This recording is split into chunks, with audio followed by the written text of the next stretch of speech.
जय हिंद, जय भारत।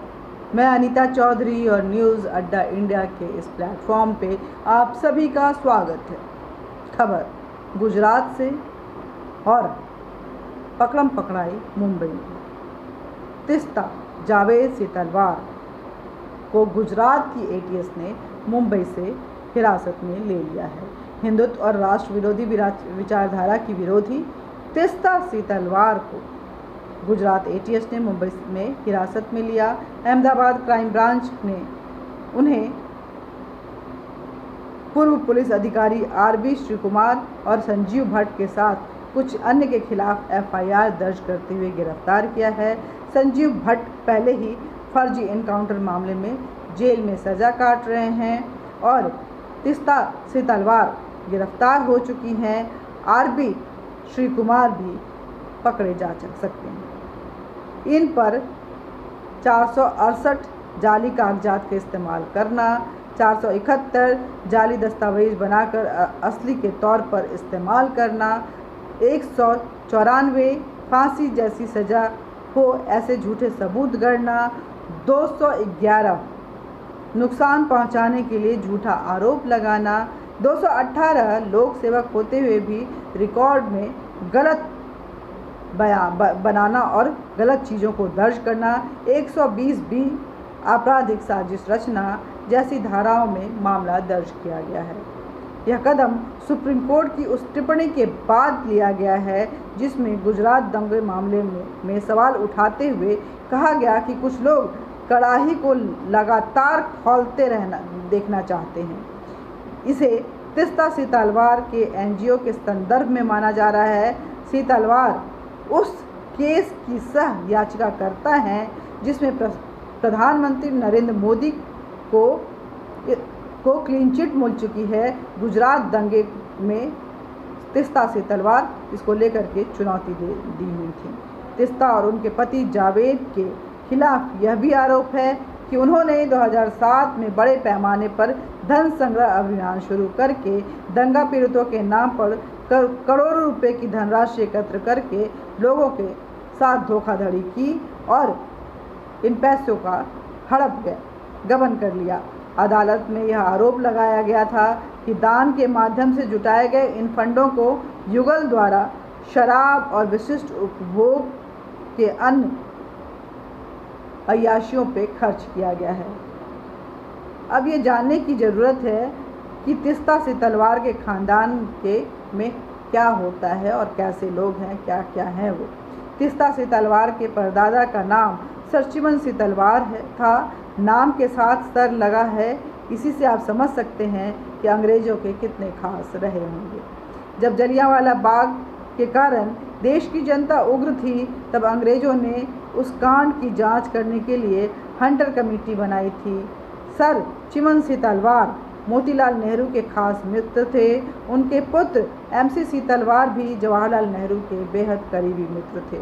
आज़ादी के बाद प्रधानमंत्री जवाहरलाल नेहरू ने एमसी सी तलवार को भारत का पहला अटॉर्नी जनरल बनाया था। 1950 से 1963 तक वो कार्यरत थे। एमसी सी तलवार के पुत्र अतुल सी तलवार भी मुंबई हाईकोर्ट के प्रसिद्ध वकील थे। तीस्ता सी तलवार उन अतुल सी तलवार की ही बेटी हैं। तीस्ता के पति का नाम जावेद है। तीस्ता नरेंद्र मोदी के खिलाफ क्यों थी यह अब तक आपको समझ में आ गया होगा। मुंबई के पॉश एरिया जुहू में तारा रोड पर अमिताभ बच्चन के बंगले के पास अमिताभ से 3 गुना बड़ा बंगला तीस्ता सी तलवार के पास है। यह आलीशान बंगला तीस्ता जावेद सी तलवार का है और तीस्ता सी तलवार इसमें अपनी अय्याशियों के सारे साजो सामान रखती हैं। तीस्ता सी तलवार को जिस तरह से गिरफ्तार किया गया है उन पर सुप्रीम कोर्ट के आदेश के बाद जिस तरह से पुलिस प्रक्रिया जो है वो सक्रिय हो गई है, इससे साफ नज़र आ रहा है कि आने वाले दिनों में तीस्ता सी तलवार के लिए जो रास्ते हैं बेहद कठिनाई भरे होंगे, क्योंकि तीस्ता लगातार झूठ, फरेब, धोखा इन सब के मास्टरमाइंड बनकर उनका एकमात्र लक्ष्य रह गया था किसी तरह प्रधानमंत्री नरेंद्र मोदी पर गुजरात दंगे को लेकर के शिकंजा कसा जाए और उन्हें फांसी के फंदे तक पहुंचाया जाए।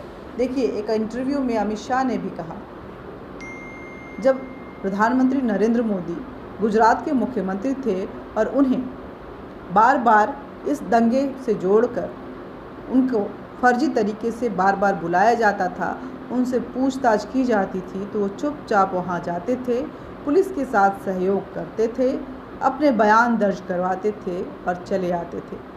मुख्यमंत्री होने के नाते उनके साथ कोई भी मरम्मत नहीं की जाती थी। उनके साथ जो शिष्टाचार होते थे, जो व्यवहार होते थे, बहुत अच्छे नहीं हुआ करते थे। सारी तंत्रों का इस्तेमाल किया जाता था। सोनिया गांधी का एकमात्र लक्ष्य था कि किसी भी तरह राइट विंगर की तरफ से एक ऐसा मजबूत व्यक्ति मुख्यमंत्री के तौर पे गुजरात में स्थापित हुआ है जो आने वाले दिनों में पूरे देश के लिए हीरो बन सकता है। गुजरात जो कि हिंदू डोमिनेटेड स्टेट है, वहाँ अगर वो इस पार्क कायम करते हैं तो इससे आसपास के कई स्टेट जैसे कि राजस्थान, महाराष्ट्र, मध्य प्रदेश, ये सब भी प्रभावित होंगे। इन राज्यों का प्रभाव जो है देश के बाकी हिस्सों पे पड़ेगा और उसके बाद कहीं हिंदू जाग गया तो कहीं ना कहीं सोनिया गांधी, जो कि इस देश को या तो इस्लामिक कंट्री बनाना चाहती थी या फिर पूरी तरह से क्रिश्चियनिटी में कन्वर्ट करना चाहती थी, उनकी जो ये कोशिश थी, वो मंशा थी, जिस मंशा के साथ वो भारत में आकर भारत की बहू अपने आप को बोलती थी और उस समय के प्रधानमंत्री इंदिरा गांधी के बेटे राजीव गांधी के साथ वो शादी की थी और भारत में आकर वो अपने आप को इस्टेब्लिश कर रही थी। उनके मौत के बाद जिस तरह से वो कांग्रेस की अध्यक्ष बनी और बाकी सारे जो कांग्रेस के नेता थे उनकी उंगलियों पे नाच रहे थे, ये देखते हुए सोनिया गांधी बेहद डरी हुई थी कि कहीं मोदी का स्पार्क चला तो उनकी जो कोशिशें हैं, उनकी जो मंशा है, जिस ध्येय के साथ वो भारत आई हुई हैं, वो ख़राब हो सकता है। कोशिशें बहुत की गई, लेकिन कानून व्यवस्था अपनी तरह से चलता है, न्यायपालिका अपने तरीके से काम लेती है। अंततः हुआ भी यही जिसका डर सोनिया गांधी को था।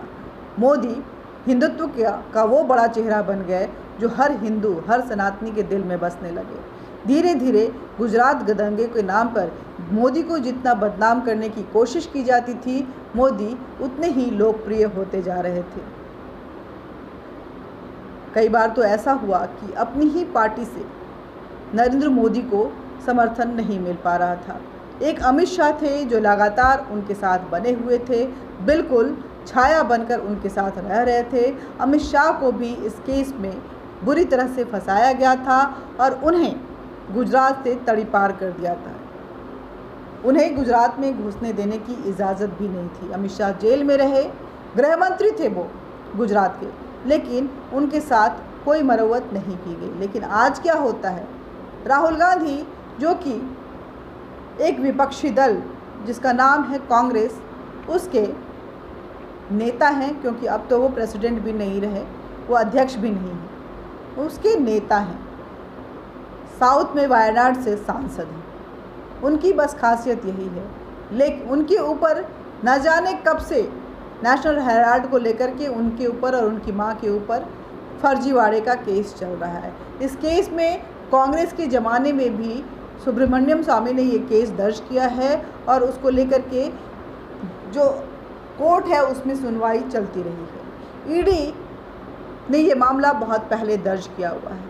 आज जब इस मामले में उन्हें पूछताछ के लिए बुलाया जाता है तो पूरी पार्टी सड़क पे उतर आती है, तोड़फोड़ मचाया जाता है, पुलिस वाले पे थूका जाता है, सत्याग्रह के नाम पर पुलिस वाले पे थूका जाता है, प्रधानमंत्री नरेंद्र मोदी की मौत की कामना की जाती है, सड़कों पे बैठकर पुलिस वाले के कॉलर खींचे जाते हैं, नाटक किया जाता है और राहुल गांधी इस देश को कोसते हुए, प्रधानमंत्री को कोसते हुए ईडी के पास पूछताछ के लिए जाते हैं और अय्याशियाँ करके, टाइम पास करके चले आते हैं और आकर ऐसे अनर्गल बयान देते हैं जो कहीं ना कहीं उनके गंभीरता पे सवाल खड़े करता है।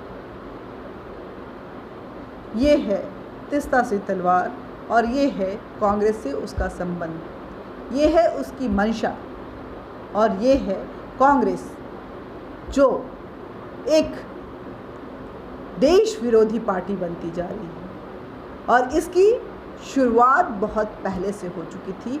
अब वो खुलकर सामने आ रहे हैं क्योंकि सत्ता उनके हाथ में आ नहीं रही है। जो चीज़, जो ध्येय लेकर, जो उद्देश्य लेकर ये पार्टी आगे बढ़ रही थी, उस उद्देश्य पर मट्टी पलीद हो चुकी है उसकी, उस उद्देश्य पर कीचड़ डाले जा चुके हैं और फ्रस्ट्रेशन लेवल इस पार्टी के आला कमानों का इतना हाई हो चुका है कि वो भारत को बर्बाद करने के लिए किसी भी हद तक जाते हैं और नाम लेते हैं विपक्ष दल के विरोध का, प्रधानमंत्री के विरोध का, बीजेपी के विरोध का। लेकिन विरोध कर होता है प्रधानमंत्री और बीजेपी का, लेकिन बयान अगर सुनेंगे और जिस तरह से उनका एक्ट होता है, सड़कों पे जिस तरह से चक्का जाम करते हैं, जिस तरह से पूरे देश में आग लगाते हैं, कहीं ना कहीं ये देश विरोधी लगता है। चीन से प्रभावित हैं राहुल गांधी, ये कौन नहीं जानता।